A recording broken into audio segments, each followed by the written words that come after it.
जय शेट्टी की किताब 8 रूल्स ऑफ लव में उन्होंने खुद से और दूसरे लोगों से प्रेम करने के 8 नियम दिए हैं। पहले नियम में वो बताते हैं कि ज़्यादातर लोग अकेलेपन से घबराते हैं और इसीलिए वो जल्दबाजी करते हैं और गलत रिश्ते में फंस जाते हैं। तो जब हम सिंगल होते हैं तब हमें एकांत में खुद के साथ समय बिताना सीखना चाहिए।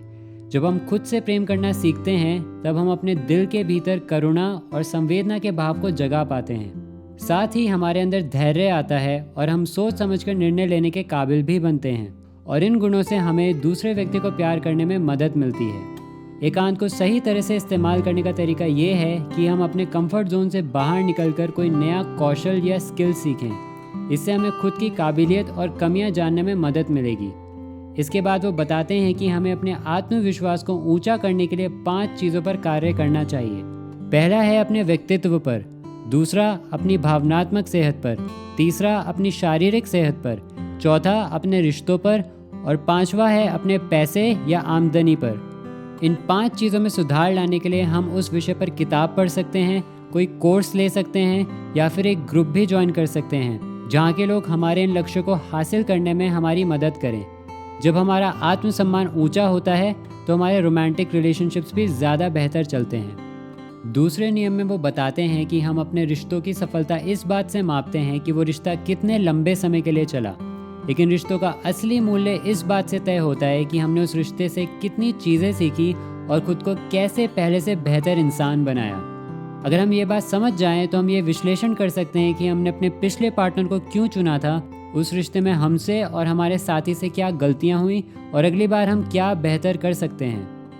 यदि आप एक व्यक्ति के साथ रिलेशनशिप में सिर्फ इसीलिए आए क्योंकि आपसे अपना अकेलापन झेला नहीं जा रहा था और आपके आसपास उस समय किसी और इंसान का विकल्प नहीं था, तो ऐसे रिश्ते से आपको तनाव और पीड़ा का अनुभव ही होगा। या ऐसा हो सकता है कि आप उस व्यक्ति की किसी खूबी जैसे कि नॉलेज, फेम, पैसा, खूबसूरती या शारीरिक क्षमता के कारण उसकी ओर आकर्षित हुए हो। इसमें कोई बुरी बात नहीं है, मगर किसी की सिर्फ उपलब्धियाँ या बाहरी खूबसूरती एक अच्छे रिश्ते के लिए काफ़ी नहीं होती हैं। हमें ये भी देखना पड़ेगा कि क्या वो एक अच्छा व्यक्ति है या नहीं, क्या हम दोनों आपस में कंपैटिबल हैं या फिर नहीं, और दोनों लोगों में एक दूसरे के लिए सम्मान की भावना का होना भी ज़रूरी है। तीसरे नियम में वो बताते हैं कि प्यार के 4 चरण होते हैं।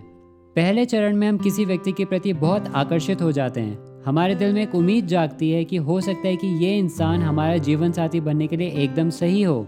इस चरण में दोनों लोग सिर्फ अपनी खूबियाँ ही एक दूसरे को दिखाते हैं और उनमें ज़्यादा लड़ाई झगड़े भी नहीं होते हैं। पर जैसे जैसे हम अपने व्यक्तित्व को और गोल्स को एक दूसरे के साथ शेयर करते हैं तब हमें मालूम चलता है कि क्या हम एक दूसरे के अनुकूल हैं या फिर नहीं। दूसरे चरण में हम अपनी सपनों की दुनिया से बाहर आकर असली ज़िंदगी में कुछ ऐसी व्यवस्था बनाते हैं जिससे कि हमारा रिश्ता मजबूत हो। ये सोचने के बजाय कि हमारा साथी हमें कब कॉल या मैसेज करेगा, हमें एक ऐसा रूटीन तय कर लेना चाहिए कि हम हफ्ते में कितनी बार मिलेंगे और कब फ़ोन पर बात करेंगे। ये एक ऐसा रूटीन होना चाहिए जिससे दोनों लोगों की ज़िंदगी में कोई बाधा ना आए। इस व्यवस्था की मदद से हमें एक दूसरे को धीरे धीरे गहराई से समझने में मदद मिलती है। तीसरे चरण में हमें अपनी और अपने पार्टनर की कमियों का एहसास होता है। हमें एक दूसरे की वो चीज़ें पता चलती हैं जिनसे हम सहमत नहीं होते हैं। ऐसे में हमारे पास 3 विकल्प होते हैं। पहला, जहाँ हमें एहसास होता है कि ये व्यक्ति हमारे जीवन में जो प्राथमिकताएं और लक्ष्य हैं वो उनके अनुकूल नहीं है और हम रिश्ता वहाँ ख़त्म कर देते हैं। दूसरा, हमें एहसास होता है कि हम अपने बीच के मतभेद को सुलझा सकते हैं और साथ में रह सकते हैं। इस स्थिति में हमारा प्यार और भी ज़्यादा मजबूत हो जाता है। और तीसरा है जिसमें हम अपने मतभेदों को ना तो सुलझाते हैं और ना ही एक दूसरे से अलग होते हैं। ऐसे में हम अपने इस रिश्ते से ना तो कुछ नया सीख पाते हैं और ना ही अपनी ज़िंदगी बेहतर बना पाते हैं। और जब दोनों साथी मिलकर रिश्ते में आई किसी मतभेद की चुनौती का सामना करते हैं और उस पर विजय पा लेते हैं तब वो चौथे चरण में आ जाते हैं और उनका एक दूसरे के ऊपर भरोसा बढ़ने लगता है। हमारे ऊपर दूसरों का भरोसा तब बढ़ता है जब हम जो सोचते हैं और बोलते हैं वही करते हैं। उदाहरण के तौर पर मान लीजिए कि मैंने दौड़ने का प्लान बनाया और अपने पार्टनर से कहा कि कल मैं 5 किलोमीटर की दौड़ लगाऊंगा। अब मैं अगले दिन जाकर 5 किलोमीटर दौड़ता हूँ। इससे मेरी पार्टनर का मुझ पर यकीन बढ़ेगा। ये उदाहरण तो उस वादे का हो गया जो मैंने खुद की खुशी के लिए किया था। मुझे साथ में वो वादे भी निभाने पड़ेंगे जो मैंने अपनी पार्टनर से उसकी खुशी के लिए किए हैं। भरोसे के भी कई लेवल्स होते हैं। शुरुआत में हम लोग अपेक्षा करते हैं कि हमारा पार्टनर हमसे सच बोले कि वो किसके साथ है, क्या कर रहा है, क्या सोच रहा है, और जो सच बोलता है तो हमारा उन पे विश्वास और बढ़ता है। तब हम चाहते हैं कि वो हमारे इमोशंस को समझे, और अगर वो समझते हैं तो हम उनसे अपनी खामियां और भविष्य के लिए हमारे सपने भी शेयर करते हैं। और यदि वो हमें धोखा नहीं देते और हमारी इन बातों को हमारे खिलाफ नहीं इस्तेमाल करते हैं तो हमारा विश्वास उन पर इतना बढ़ जाता है कि हम उनके साथ अपनी वो बातें भी शेयर करते हैं जिन्होंने हमें जीवन में सबसे ज़्यादा सदमा दिया होता है। चौथे नियम में जे शेट्टी बताते हैं कि आप दोनों एक दूसरे के लिए गुरु भी हो और विद्यार्थी भी हो। हमारा पार्टनर हमारी सारी कमियां जानता है और इस कारण से वो हमारे लिए एक आईने की तरह काम करता है। वो हमें दिखाता है कि हमें अपनी किन चीज़ों को बेहतर बनाने की ज़रूरत है। हम अपने साथी से 3 तरह से सीख सकते हैं। पहला है जब हम साथ में कोई नया मुश्किल काम पूरा करने का प्रयास करते हैं और उसके ख़त्म हो जाने के बाद उस पर चिंतन करते हैं कि हमने उसमें कहाँ पर गलतियाँ करी। दूसरा तरीका है जब हमारा पार्टनर किसी विषय में एक्सपर्ट होता है और उसमें वो हमारा मार्गदर्शन करता है। और तीसरा तरीका है हमारा पार्टनर जिस तरह से हमारे साथ बर्ताव करता है उसके कारण हमारा जो रिएक्शन या प्रतिक्रिया होती है उससे हम अपने बारे में बहुत कुछ सीख सकते हैं। अगर आप अपने पार्टनर को उसके गोल्स को हासिल करने में मदद करना चाहते हैं तो आप उनसे ये 3 सवाल पूछ सकते हैं। पहला है कि इस समय जीवन में उसके लिए सबसे ज़रूरी लक्ष्य क्या है।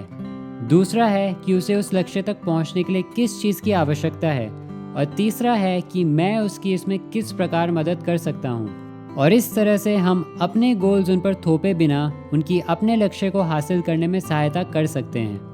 5वें नियम में जे शेट्टी बताते हैं कि सबसे ज़्यादा खुश वो जोड़े रहते हैं जो अपने शुरुआती इश्क के जुनून के ख़त्म हो जाने के बाद अपने अपने जीवन के व्यक्तिगत लक्ष्य और पर्पस को प्राथमिकता देते हैं। जब हम अपने जीवन के मकसद को पूरा करने की तरफ कदम नहीं बढ़ा रहे होते हैं तब हमारे रिश्ते में भी तनाव आने लगता है। अगर हम अपने पार्टनर के सामने अपना सबसे बेहतरीन वर्जन प्रस्तुत करना चाहते हैं तो हमें अपने पर्पस को फॉलो करना पड़ेगा। पर्पस उसे कहते हैं जो चीज़ आपको करना पसंद है, साथ ही आप उसमें एक एक्सपर्ट भी हैं और उससे दुनिया का कुछ भला भी हो रहा है।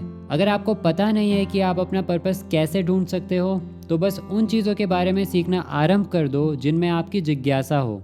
उन विषयों में नए नए प्रयोग करो और जो मुश्किलें सामने आए उनको हल करो। याद रखो कि पर्पस कोई मंजिल नहीं है बल्कि वो सिर्फ एक सफ़र है।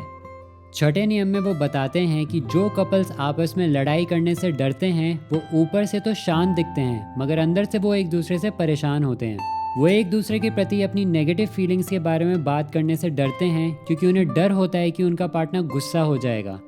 हमें अहंकार में आकर झगड़ा नहीं करना चाहिए, लेकिन हमें अपने मतभेदों को एक टीम की तरह सुलझाना चाहिए। जब दोनों पार्टनर्स अपने गुस्से को एक स्वस्थ तरीके से एक दूसरे के साथ साझा कर पाते हैं तो इससे उनके अंदर संवेदना, धैर्य, कम्युनिकेशन स्किल्स और एक दूसरे की बात सुनने और समझने की क्षमता भी बढ़ती है।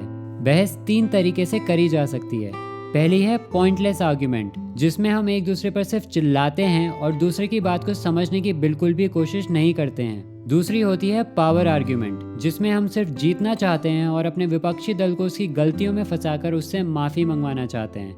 और तीसरी होती है प्रोडक्टिव आर्ग्यूमेंट। इसमें हम अपने मतभेद को एक रुकावट की तरह देखते हैं और उसको साथ मिलकर हल करते हैं। यहाँ पर दोनों पार्टनर्स मिलकर तय करते हैं कि वो अपने अपने बर्ताव को किस प्रकार से बदलेंगे और इस समाधान से दोनों लोग खुश होते हैं। और सफल बहस वही होती है जिसके परिणाम से दोनों साथी संतुष्ट हों। 7वें नियम में वो बात कर रहे हैं कि ब्रेकअप के क्या कारण होते हैं और इस परिस्थिति को हमें किस प्रकार से हैंडल करना चाहिए। ब्रेकअप का पहला कारण हो सकता है शोषण।